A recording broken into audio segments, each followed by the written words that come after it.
Assalamualaikum warahmatullahi wabarakatuh. Perkenalkan, nama saya Vika Nihayatulia. Saya berasal dari kelas 1A D3 Keperawatan Poltekkes Kemenkes Bengkulu.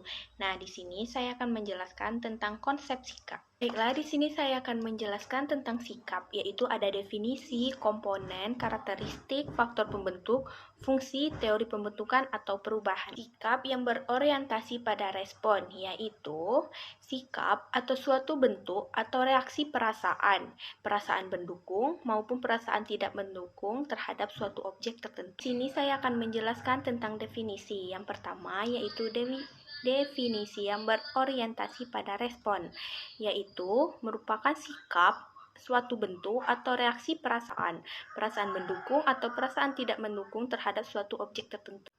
Yang kedua, yaitu definisi yang berorientasi pada kesiapan respon. Sikap merupakan suatu kesiapan untuk bereaksi terhadap suatu objek dengan cara tertentu. Kecenderungan potensi untuk bereaksi dengan cara tertentu jika individu dihadapkan pada suatu stimulus yang menghendaki adanya respon. Yang ketiga, yaitu definisi yang berorientasi pada skema triadik. Sikap merupakan konstelasi komponen kognitif, afektif, konatif yang saling berinteraksi dalam memahami, merasakan, dan berperilaku terhadap suatu objek. Adapun komponen atau struktur sikap terdiri dari 3 komponen sikap. Yang pertama yaitu kognisi. Kognisi berupa kepercayaan, keyakinan, ide, konsep, persepsi, opini, pengetahuan, atau informasi suatu objek. Yang kedua ada afeksi. Afeksi itu berupa emosi, perasaan, nilai-nilai tentang suatu objek. Yang ketiga ada konasi. Konasi berupa kecenderungan bertingkah laku atau bertindak terhadap suatu objek. Adapun karakteristik sikap, yang pertama yaitu sikap disimpulkan dari cara-cara individu bertingkah laku. Yang kedua, sikap ditunjukkan mengarah pada objek psikologis. Yang ketiga yaitu sikap merupakan suatu yang dipelajari. Yang keempat yaitu sikap mempengaruhi perilaku. Selanjutnya yaitu faktor pembentukan sikap. Sikap adalah suatu yang dipelajari melalui adanya interaksi sosial, saling mempengaruhi pola perilaku. Faktor yang mempengaruhi pembentukan sikap yaitu faktor pribadi, kebudayaan, orang yang kita anggap penting, contohnya keluarga, teman, sahabat, keluarga, media massa, atau institusi lembaga, yaitu pendidikan dan agama. Adapun fungsi sikap, yaitu sikap memungkinkan individu untuk memperoleh atau memaksimalkan reward dan minimalkan punishment. Juga sikap membantu untuk memahami lingkungan, dorongan untuk ingin kita saling mengerti, untuk memperoleh pengetahuan. Sikap akan mengkomunikasikan, mengekspresikan nilai atau identitas yang dimiliki oleh seseorang.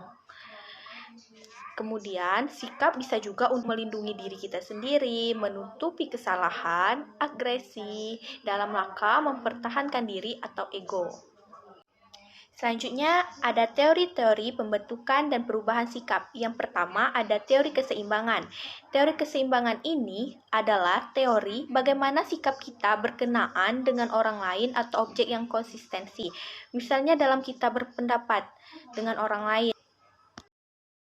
Yang kedua yaitu teori konsistensi kognitif dan afektif, yaitu bagaimana seseorang membuat kognitifnya sesuai dengan afektifnya atau sebaliknya. Contohnya, kognitif itu harus disesuaikan dengan efektif, sebaliknya efektif disesuaikan dengan kognitif. Jika terjadi ketidaksesuaian, kita harus berusaha mengubah kognitif agar sesuai dengan efektif, sebaliknya berusaha untuk mengubah afektif agar sesuai dengan kognitif. Contohnya, kognitif diubah menjadi afektif.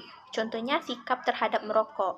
Yang afektif suka merokok, sedangkan kognitif dia tahu bahwa merokok itu berbahaya, menyebabkan kematian.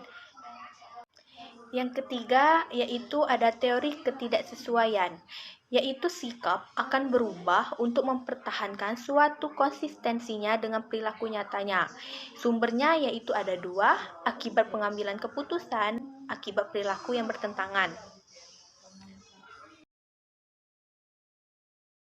Yang keempat, ada teori atribusi, yaitu sikap bukan berdasarkan peninjauan ke dalam diri, tapi kesimpulan penilaian terhadap perilaku atau persepsi situasi. Perubahan perilaku menunjukkan perubahan sikap. Baiklah, itulah penyampaian dari saya. Apabila ada kekurangan, saya mohon maaf. Sekian, terima kasih. Wassalamualaikum warahmatullahi wabarakatuh.